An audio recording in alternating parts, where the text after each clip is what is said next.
Welcome back to another technical deep dive here in the Debug Zone.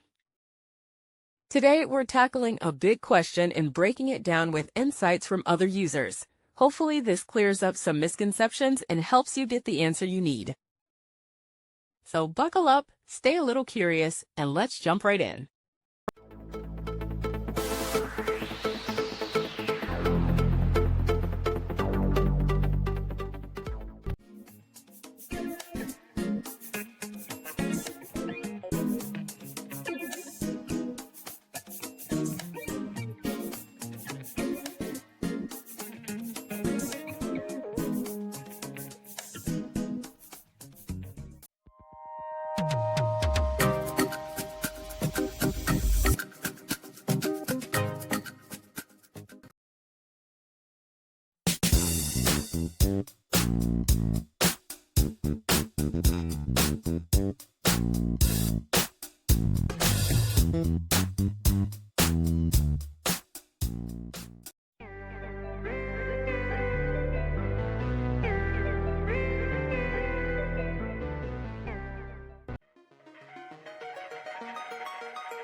And that's a wrap.